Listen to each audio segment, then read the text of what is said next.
So again, thank you all for joining us for the Heart Gallery of Texas, our October webinar supporting all children in the home through the adoption transition. We are very happy to have Chelsy Alexander from the Texas Alliance of Child and Family Services join us today. Chelsy is a family strengthening coordinator at the Alliance, and Chelsy is passionate about seeing child welfare reimagined so that families can stay together. We're very honored to have her here with us today.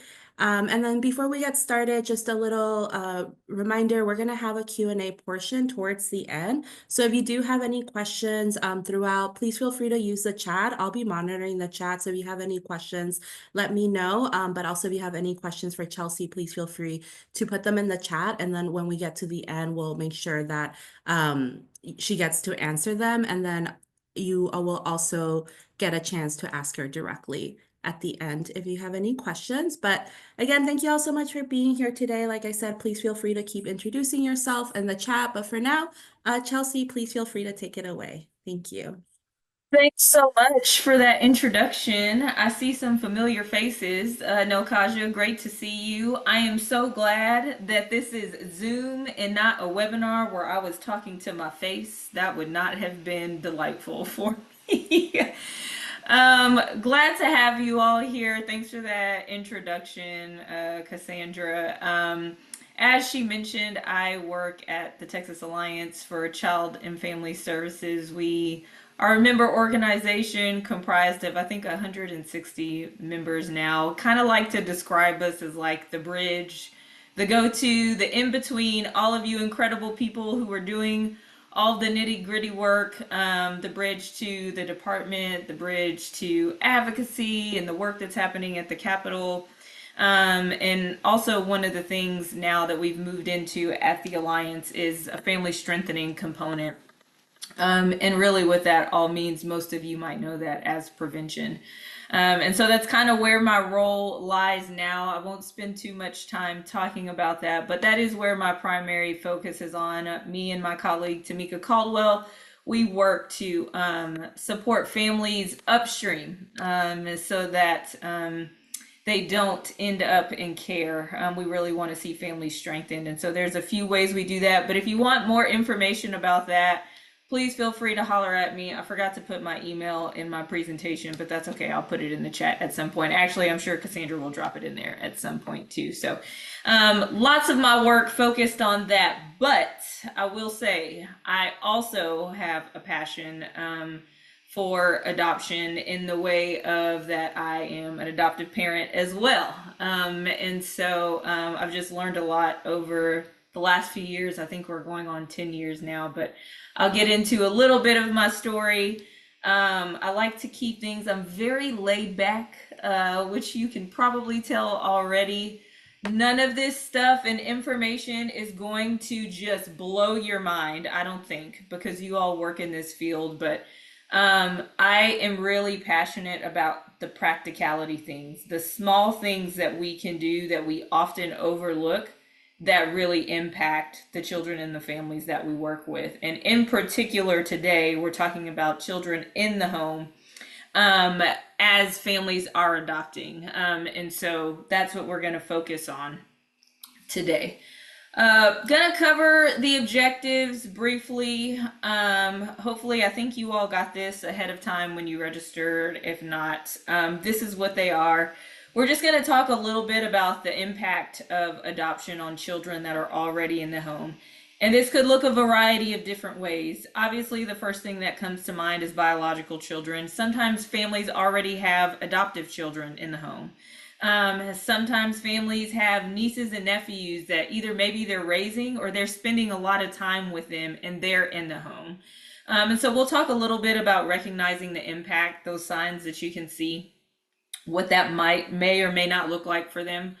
Then we'll talk a little bit about learning what you can do to support children in the home during the times of transition, where you are bringing an adoptive child into a family unit, and how you can be supportive. That will be super practical. And again, those are things that we can do that I think sometimes we just often overlook. So we'll talk a little bit about that. And then talk about just some strategies, maybe some of them that you're doing already. But I think what I will challenge you all to do today and what I'm talking about is maybe you might be doing some of this already, but how can you make it better? How can you improve it? How can you go next level? How can you use this to talk with families, to talk with kids? What can you change in your approach to make sure that children that are in the home are really feeling supported through this process?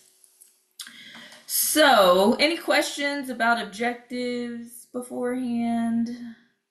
Hopefully not. Hopefully that's pretty straightforward. Now, not a lot of people do this. I do this because I talk about my family, number one, because I love them. And number two, I think it's just important. I think a lot of times, I think over the years, we've learned as professionals how important it is to have folks with lived experience. And so for me, that just means as an adoptive parent, I might look through a different lens. So I look through it as a professional, I look through it as a parent as well.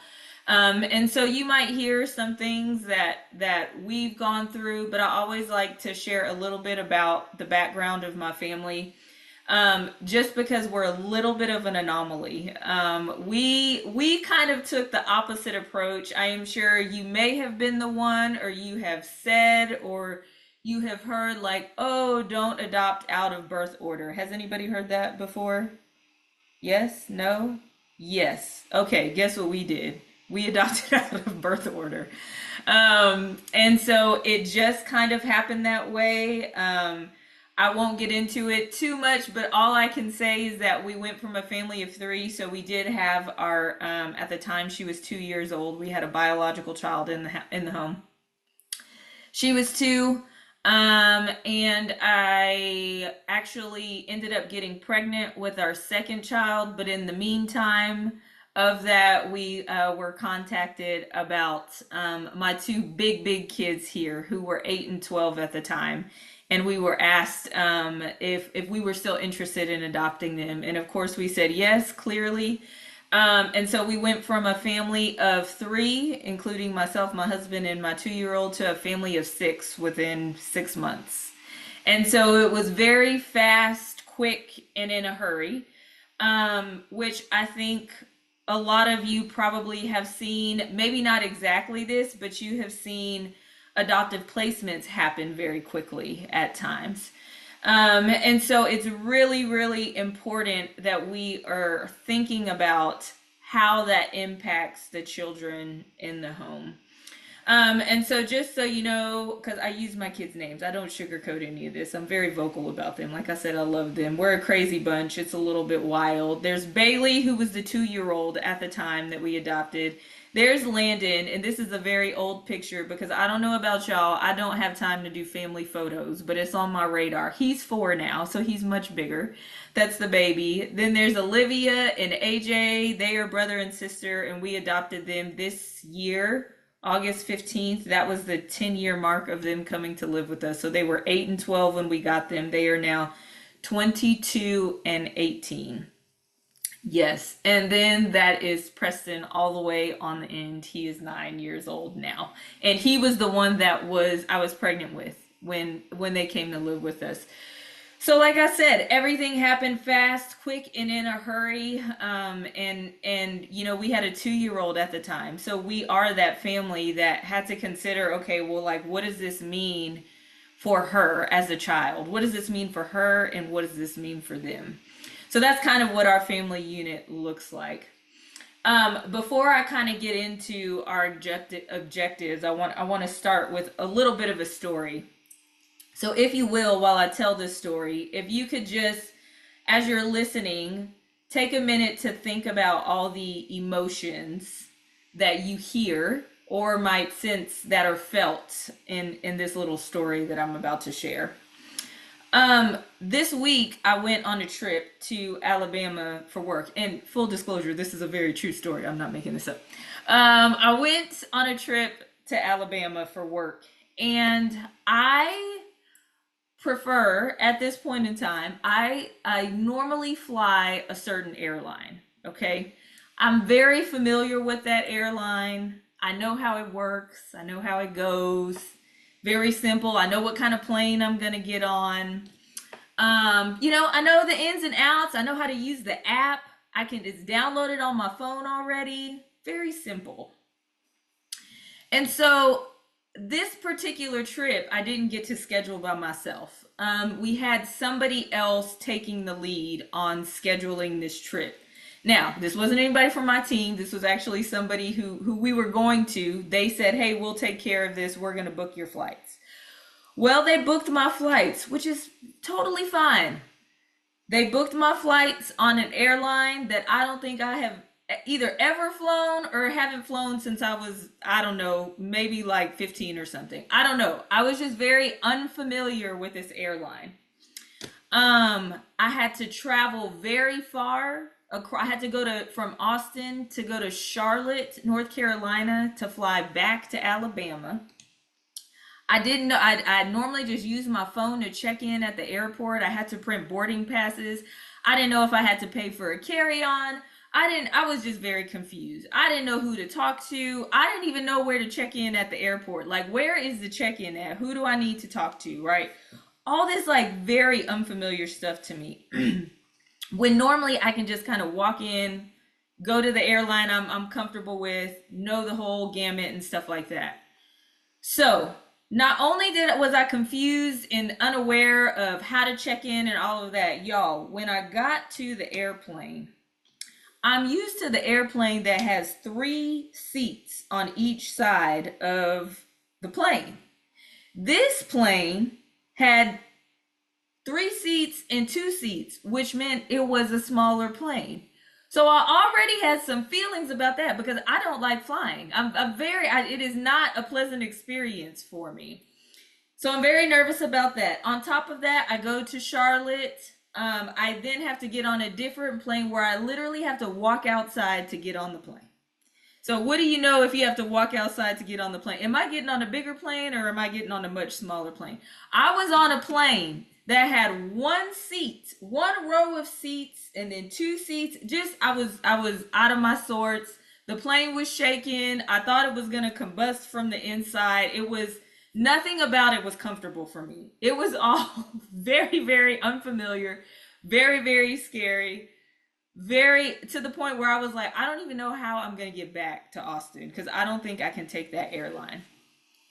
All that to say, sometimes, actually a lot of times, all those feelings that y'all heard me evoke, the fear, probably anxiousness, the confusion, the excitement that I'm getting to go somewhere, but also like, am I actually going to arrive there? All of those things. Those are feelings that we as professionals are constantly thinking about when we are about to place an adoptive child into a home, right? All of our focus is primarily on the adopted child. Rightfully so. Absolutely. We've been working with these kids. Maybe we've been their caseworker for the last 5 years and they're finally getting a placement. We're feeling all those things. How often do we pause and say, okay, they're going into this home with this family? Is the child or the children that are already in the family feeling those exact same emotions? Do we pause to think about that? Because again, like I said, as we know, most of us are working with the adoptive child and with the parents. But it's important for us to pause and to recognize that children that are already in the home are feeling all of those same things. They just may not be, they don't have a history of their behaviors. They don't have a workup and written down of what's been going on. All we have is really what the parents are telling us, and maybe even in most cases what the kids that are already in the home are saying to us. So that's one of the first things that I want to start with, is that this does have a huge impact on children that are in the home. And what we do as the professionals can really help guide how this transition goes for everybody. So not just the child or the children that are in the home, but them, the parents, the adopted child that's coming into the home, and as well as the extended family. So that's why I titled this a family-centered approach, because that's really I think one of the things that changes the game on what we would deem as a successful adoption, right, is how are we showing up for the children that are already in the home? Are we showing up in the same ways that we are for the child that we're placing in the home? All right. So, one of our first objectives was to just talk about that impact, right? And so, one of the things that I wanted to highlight was just, and this is not rocket science, y'all, the whole entire family dynamic is going to shift when there's an adopted child coming into the home. And I think when you've been in this work for a long time, and one of the things I neglected to mention was that I've spent a lot of time in the foster care and adoption world. One of my first jobs was specifically writing home studies. So I did that for a long time. And then I was a home developer. And so I did a lot of pre service trainings and foster parent trainings and interviews and all the things. And so we get comfortable, like we kind of know, we can anticipate some things. We think we know who might be really good at this. And so we have some, ideologies and maybe even some biases of what things are going to look like if this kid in the home is going to be able to handle another child coming into the home. And so we can kind of get just familiar with our surroundings. But I think one of the important things that I wanted to make sure that you all remember is this might be your 12th placement, adoptive placement. This could be your 20th placement. This could be your second placement. But this is the first adoptive placement for the children that are coming in, that are already in the home. This is their potentially first time experiencing this. And so while we know all the things and we've been through all the things, it's important for us to recognize that this is a completely new experience for this child or these children that are already in the home, as well as their family. And so we need to pause and we have to honor that. And we have to stop. And while we can use our professional hats to think and see and hear ahead of time of what our experiences have showed us in the past, like we have to recognize that this might be their first experience. And so this whole setup, this whole thing is new to them. And so we need to be mindful of that when we're talking about family dynamics. It shifts everything. The other thing is just those practical things. I put increases causes decreases because you get all these increases in everything, right? You get an increase in a child because they're coming into the home, which means that's a decrease in attention, right? Like that's the first thing everybody thinks about when we're talking about children that are already in the home and the impact that that has. Practically, what that could look like is, oh, normally we do a 25-minute nighttime routine, bedtime routine. I can read 5 books, we can sing, we can say a prayer and go to sleep, and then that's the end of it. Whereas now you might be splitting that time, or now parents might actually be splitting the nighttime routine, right? And so it's just really important that we remember those things because that attention that maybe is being divided now is changing. And so we have to be mindful of that. The other increase is, you have an increase in expenses, right? And then there's a decrease there, which you're like, okay, well, that's something that the parents have to deal with. But really, in some cases, you might even think about relative caregivers. That's a huge life change for them, which means that's a huge life change for the children that are already in the home. That might be things that they aren't able to do anymore. They're having to cut back on things. And so that does impact them in some ways. And so we need to remember that. The other piece that I think about often is that, when we're talking about stuff like that, when we're in our spaces and such, we are often very zeroed in on the pre-placement portion and maybe the first 6 months to a year of all the things, right? All the changes, all the visits, all of the people coming in and coming out and stuff like that. But for children in the home, this is not just an immediate thing that we're looking at. This is a lifetime of impact. A family making the decision that they are going to adopt a child and bringing a child into the home, it's changing the trajectory of their family. And so it is a huge deal for children that are already in the home. And sometimes, they're not always at the age where they can really articulate what type of impact that can have.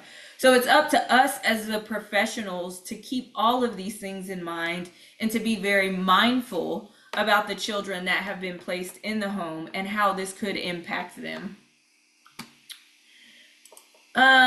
Okay, so a few things I wanted to talk about. I really just kind of wanted to spend a few minutes talking about just the overall mental and emotional well-being that this causes on children already in the home. Of course, there's your initial feelings, right? Excitement, fear, anger, insecurity. I know as a professional in this space doing the home development, I talked with kids that experienced all of these things. And more so than not, they're more on the positive end. But really, we're talking about what happens beforehand and then what can happen when a child is placed in the home. And so these are some of the feelings that you might see. Is there any other ones? Y'all can use the chat. Throw some in there, maybe that y'all have seen that children have experienced that are already in the home when an adoptive sibling is coming in. And I'll throw up my chat too so I can see it. It kind of disappeared from me. Pause. What other feelings have y'all recognized or seen? Anybody know any?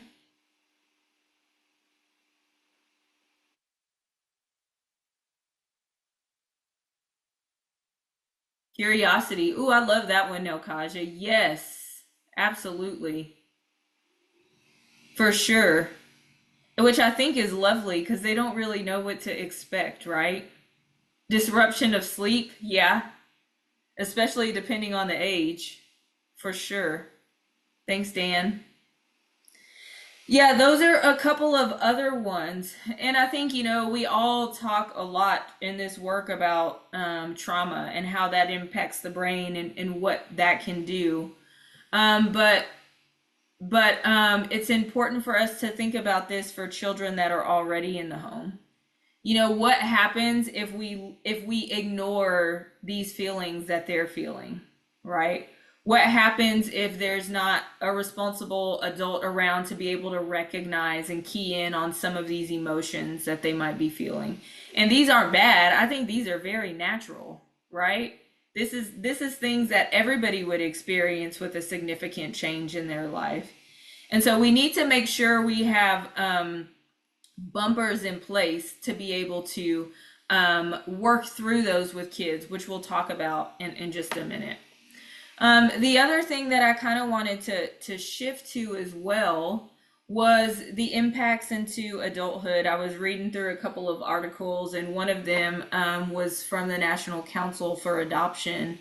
And they had done like a study with maybe like 180 parents, not parents, children that had adopted siblings coming in. And so these were some of the things that they experienced that they were able to articulate as adults. None of them, I don't think, would come as a surprise. And so you're talking about invisibility, right? And I think we can all kind of agree and see what that might be because of when we have adopted children coming into the home. There's so much that comes with that. We want to make sure that they feel loved and valued and that they feel as though they are a part of the family. We have to acknowledge that there is a trauma history and parent them in a way that could have been different from how we were parenting the child that was already in the home. And so as professionals, we've got to be able to recognize that now, what we're seeing in families. And so that could be a piece to it. Parentification was one, and I was kind of like, oh, this is interesting. And really what they were alluding to was that children that are in the home when an adoptive child comes in the home, and the impact that can have is the children in the home kind of become like the emotional support system. And so I was like, wow, that's really interesting. And so the parents begin to look to the children for emotional support when maybe challenges are happening with the child who's been adopted and what have you. And imagine what that could potentially do to the relationship between the child that's in the home and the adopted child coming to into the home. And so that could be an impact that could happen. They could become the peacemaker in the household, right? Like, so they are just the ones that are like, no, no, no, we don't want this. Like, gotta have peace all the time. They're the go between everybody. And so that can have an impact on them into adulthood. And of course, there's secondary trauma, right? We talk about this as professionals, like we might experience secondary trauma. But for children that are in the home, what are they seeing? What behaviors are they seeing that maybe they had not been exposed to before? What challenges might they be looking at and seeing how their parents respond that they hadn't seen before? And those are really important things to stop and consider. And while it sounds negative, I don't want to sound that way. But it's the reality of what children in the home through their lens of what they're seeing and what we as professionals have to be thinking about as we come into the home with them. So those are a few things that I wanted to mention as far as impacts. I think a lot, and I've said a lot today already, that, most of the time, all of our attention is on making sure that an adopted child coming into the home has everything that they need. And sometimes we can neglect to give that same attention to a child that's already in the home. And I think about how I feel like, and I could be wrong, but maybe this is y'all's experiences, maybe sometimes not. At times, I think when we're thinking about children that are already in the home, we treat this very big life event as if this is like a biological child being born, when it's the direct opposite. When you're thinking about a sibling with a biological child being born, they're around for the whole 9 months. They are literally on the entire journey with a parent or parents the entire time. They see a stomach grow. They see all of the celebrations. They see all of the excitement. They see what's happening. They might help name the baby. They might come up with their own nickname for the baby. But the truth is, this is completely different. It is not the same way. And unfortunately, I think sometimes we can get comfortable and settle in and forget that this is just as impactful on the children in the home as it is on the adopted child as well. And so as much as we are protective of the adopted child, we need to do that same protection with the children that are already there, so that we can make sure, again, that this shapes into a family union, and it's not one against the other, or this child against that child, or the parents aren't overwhelmed. Like, we have the responsibility as the professionals to facilitate that type of environment. The onus is on us to help do that, because most families haven't had this experience before if this is their first time adopting as well. So you'll notice I put unintended outcomes, and that's because I've spent a lot of time talking about the impacts in not the greatest way, right? But that's the reality of it. The truth is there's a strengths-based side to this as well. And I can say that because I have 3 kids in the house with 2 kids that were adopted. And there's so many wonderful things that have come from bringing a child, actually in our case, 2 kids into the house. And so I think one of those things I would say is just the pride of having an older sibling. That's different for them. That's exciting for them. They love having a big brother and a big sister to look up to. And so they're proud to have that. Exposure. I talked about exposure in not the greatest way, but I think it's exposure to adoption. I don't know how many of you, what specific roles you play, whether you're a CASA volunteer, or you work for Heart Gallery, or you work for a child placing agency or the department, or what have you. If you've been anywhere involved in getting adoptive parents ready to adopt, and you ask them, what was your motivation? What made you decide to adopt? One of the first things they might say is, we just knew it was a need, or I've always wanted to do this. But a lot of times what I heard was, oh, well, my parents adopted when I was older. I have an adopted sibling. Or we took in my niece and nephew when I was young, and it's just always stuck with me. There was some type of event in their life that related to adoption. And I think what that gives them the ability to see as children in the home already is that there's a bigger world out there, and that there are kids that also need some additional support, children and families that also need some additional support, and that they can have a role to play in that. And so it's exposing them to something that they may not have been exposed to before in the best way possible. Of course, it's an increase in family. I talked about it as in like it might raise your expenses a little bit, but um, I think what's really great is that our kids have the best holidays and the best time when we're all together as a family, right? So whereas we might have been just three, now we're a family of five. And so what does that look like down the line when everybody has children if they decide to do that? That means a lot of money that my husband and I will be spending on children later in the future, as if we hadn't done that now. But it's an exciting time for them, and it's an impact on who they are. And I said it kind of changes the trajectory of a family when a someone or a couple decides to adopt, and it really does. And so that's a huge piece. The other thing that I would just spend a little bit of time on is the skill building in relationships. This is not, sometimes this comes easy to kiddos that are already in the home, and sometimes it doesn't. And that's the reality of it. And you really have to help work through those things, and they learn potentially even at early ages to work through those things. I can recall a placement, I remember doing a placement, and I was really concerned because this young kid had been in a home by himself for 7 years. And I was like, ooh, I don't know how this is gonna go over. Family was so great, family, just lovely people. And the placement that they got was high acuity needs. I mean, it was like visual at all times. And so I had my own biases. I was very concerned. And there was a struggle initially, of course, everybody talks about the very simple one of the sharing of toys, the sharing of a room, whereas he had a whole entire game room to himself. It was a huge house, whole entire game room, whole entire upstairs. Now he has to share not with one sibling, but two.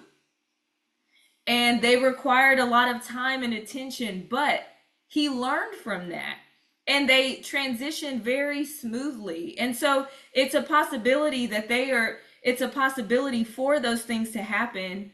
But man, did he learn what it was like to, I'm not just talking about sharing, I'm talking about like, how do you build a relationship with somebody inside your house that you had no relationship with prior to. And so I think that's really important. And then another impact is just all those new traditions that come, which we'll talk about in just a few minutes when we're talking about integrating kids into the family. And Cassandra, I got to talk a whole lot faster because I'm going to run out of time. All right, so that's a little bit when we're talking about impacts. That's what we're talking about. What does this actually look like developmentally? Of course, this looks different at different ages, right? The impact of adoption on a 3-year-old child in the home versus the impact of adoption on a 14-year-old child in the home. Very different, right? How we communicate things, very different. So we just want to make sure that we're very mindful of that and that we're working together to make sure that we're completely supportive of everyone. Uh-oh, it's got me going backwards. Okay, so how do we as the professionals support in transition? I'll go through this really quickly. Please be the safe person. Be the person or identify the person that children in the home have as the outlet. Who can they talk to if it's not the parents? And there's a few ways you can do that. I always challenge the professionals to find ways to do that because you are in there all the time. I know post-adoption is a little bit trickier because we are not in the home as much, but I think we need to find ways to do that, which didn't sound great the way I just said it, but y'all get what I'm saying. Be the listening ear, and use what I mean by that is when you're visiting, if you're a casa going in and you're checking in to see how everything's going, Don't just check in with just the child and the adopted child and the parents.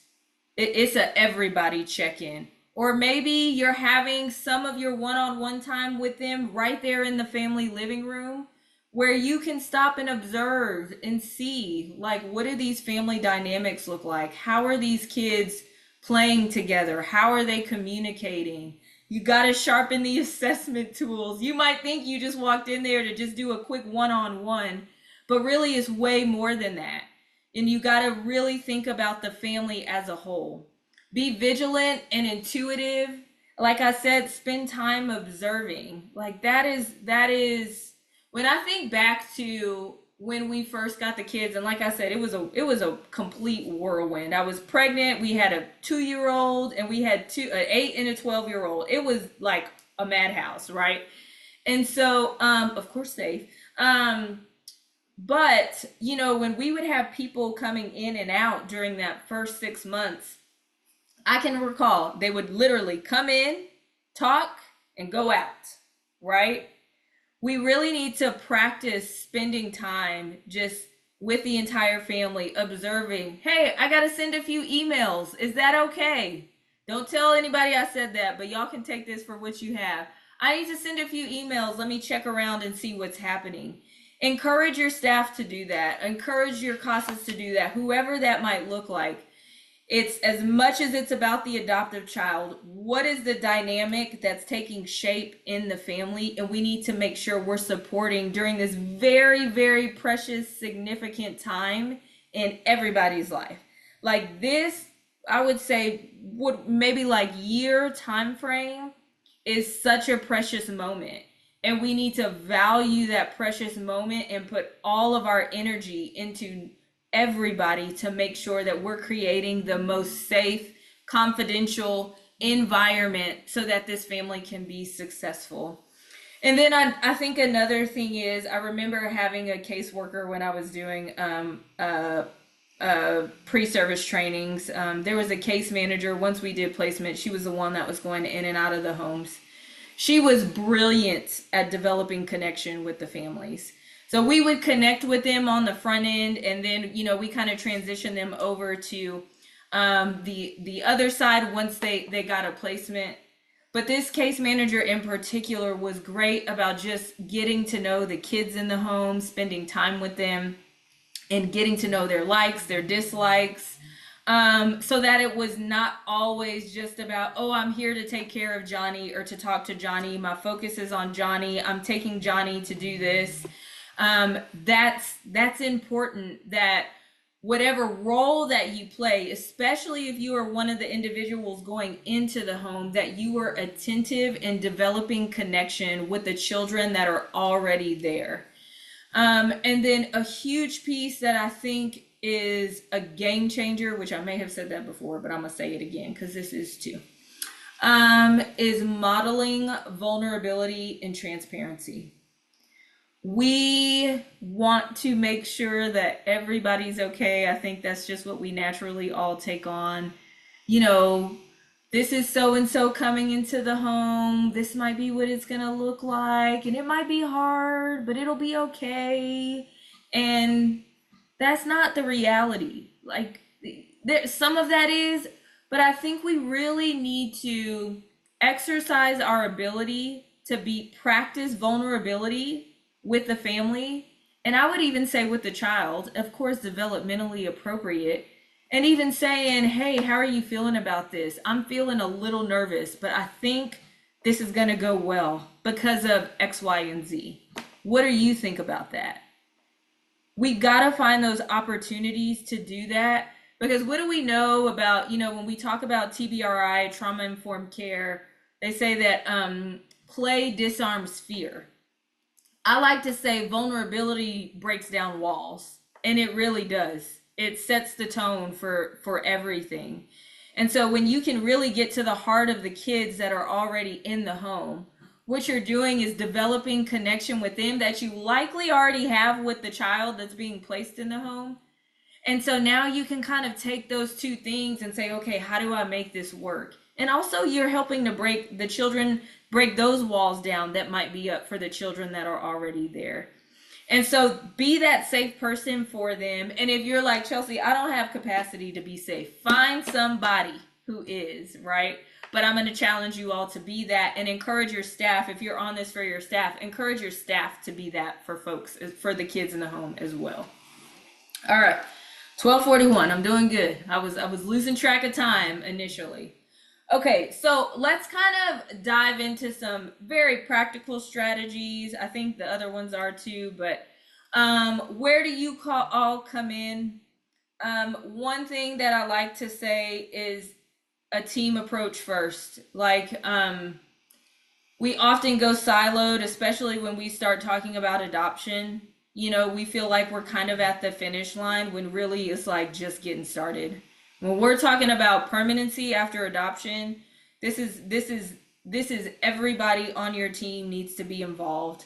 And so if there's four different folks involved in the adoptive placement, if that's a therapist, if that's a CASA, if that is a case manager, if that is the CPA, the importance of getting on the same page about how to support the children in the home is just as important as supporting the adoptive child in the home. Okay. And so making sure you're carving out the time to say, I spent some time with Samantha when I was there and things don't seem that she seems to be struggling. I didn't see the kids talking at all. We got to do something. We need to talk about this. And so, really taking that team approach first, pre placement and post placement, right? And so, figuring out what that looks like and over communicating, right? And so, I think that will be huge. That's a strategy to incorporate initially from the jump. And as the adoption goes on, as things progress and get better, and clearly we are out of the house more after adoption once it's been finalized, but still coming back to that team first approach, right? Engage the entire family unit. Take the family centered approach, which I've kind of touched on throughout. I can remember one of our primary case, I guess you could call her case manager. She really was the ED. I guess she liked us a lot because she ended up like doing our placement and everything. Um, but she would come in, and even though my daughter was very little at the time, I can remember her bringing her toys and just sitting and talking and playing with her and getting down on the floor with her. And that was really important to me because AJ and Olivia already had such a great relationship with the case manager already. And so for her to be able to bring all of that together, she took that family centered approach, and thinking about pulling yourself from, again, most of your time may have been focused on this one child, making sure the adoption happened, but saying, okay, now that we're here, how are they doing this as a family, and how can I help cultivate that environment? Another thing that I like to say is to encourage the therapy for the children in home in advance. Do not wait until after a child is placed in the home to say, oh, this is not working well, let's go to therapy. I think about prevention therapy as a preventative measure. And while parents are great, and you might be fantastic as well, having that other person just come in to be a listening voice and listen for things and hear really helps kind of prepare the way. And then when that kiddo gets placed in the home, if there are challenges or if it's a ton of fun, whatever that might be, the kiddos in the home already have an established relationship with a therapist. Because let me tell you, when you have a placement and families are working through like a whole lot of stuff, it's really easy to shift focus to where they see the need. Because a lot of times children that are in the home may not be displaying all of those things, all of the feelings. They may not be able to vocalize that. And so how great is it if we're able to encourage them to set that up in advance? And I'm going to go a step further, which is one of the things we talk a lot about in the work that I'm doing currently, is not just saying, hey, here's a resource list. Call this therapist. Use them. They're great. Literally, you have a visit. Hey, let's spend the first 15 minutes. Here's 3 therapists. I know Samantha loves playing. I know she loves the color purple. This play therapist has purple all over their room. Let's see if we can schedule an appointment. Or that's what I'm talking about. The intentionality behind your conversations and your encouragement. So, y'all remember at the beginning, I said some of this you're probably already doing, but how can you do it better? This is one of those ways. Like, how can you be intentional with the work that you're already doing with children that are in the home? Um, Prepare parents on how to support their children that are already in the home. What does that look like for them? And I'll talk about that in a minute because it's kind of twofold for us as the professionals and the parents.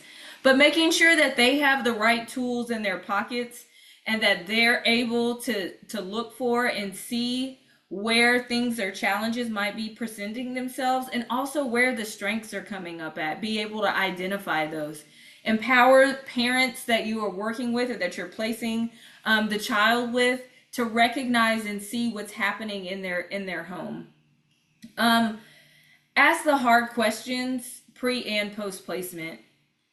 Um, it's I know a lot of times some of these questions can be uncomfortable about how things are going.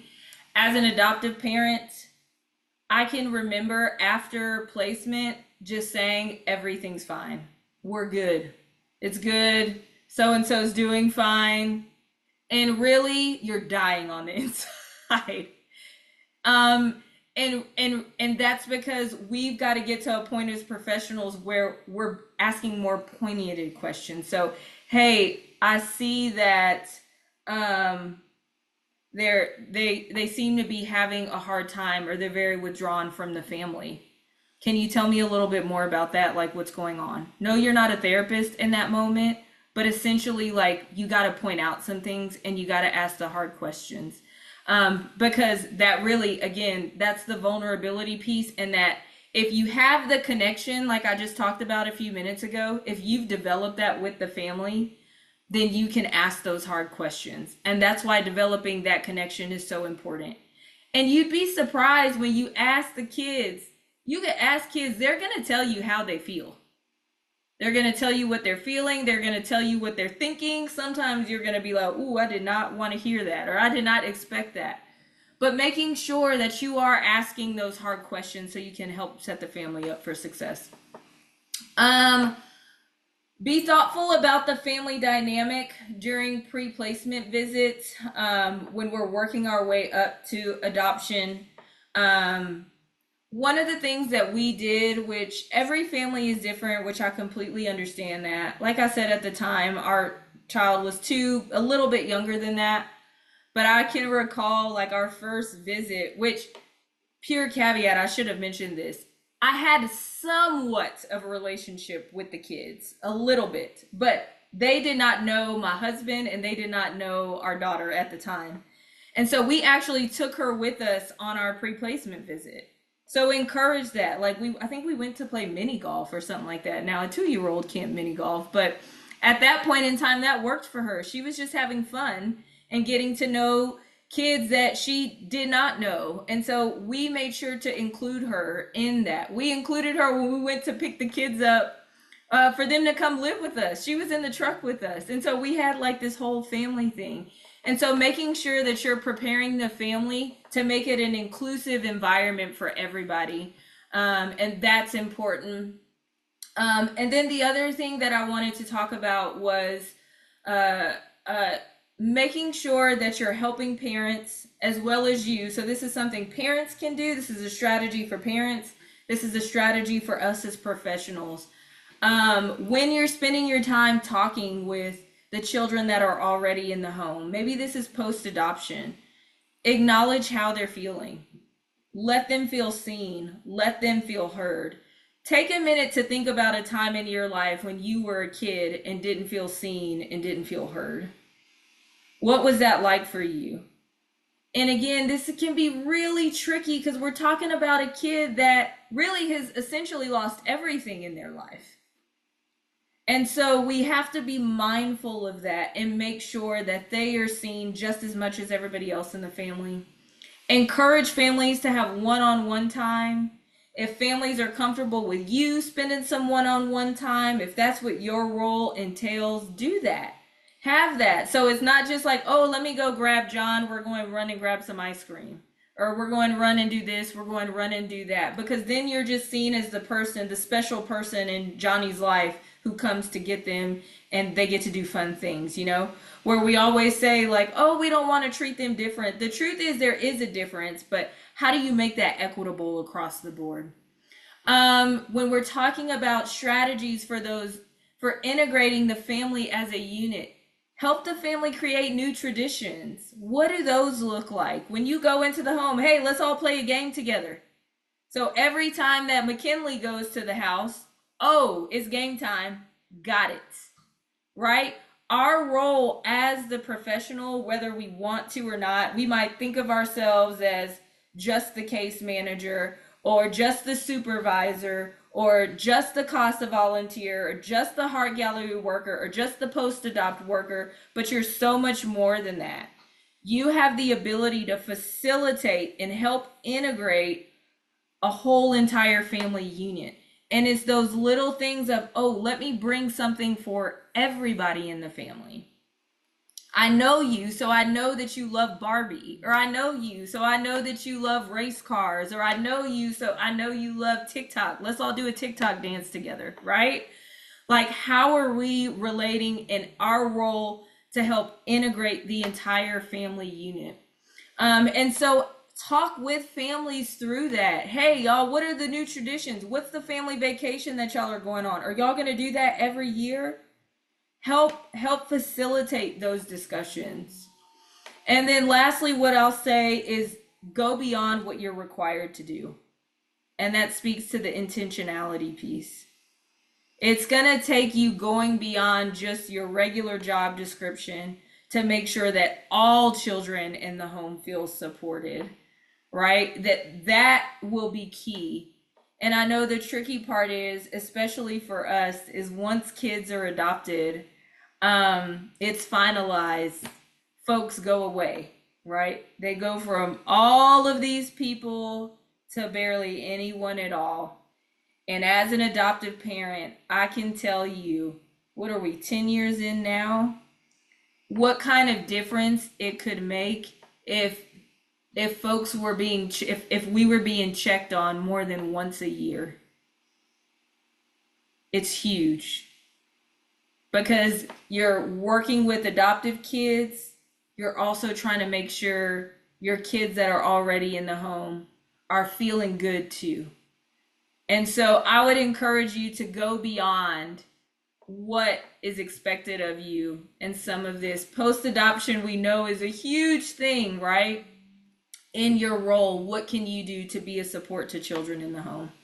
What can you do to be a support for a family?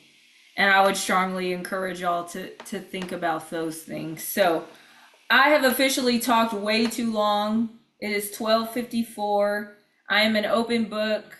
Feel free to ask me any questions if you have any. If there's some in the chat, I don't know.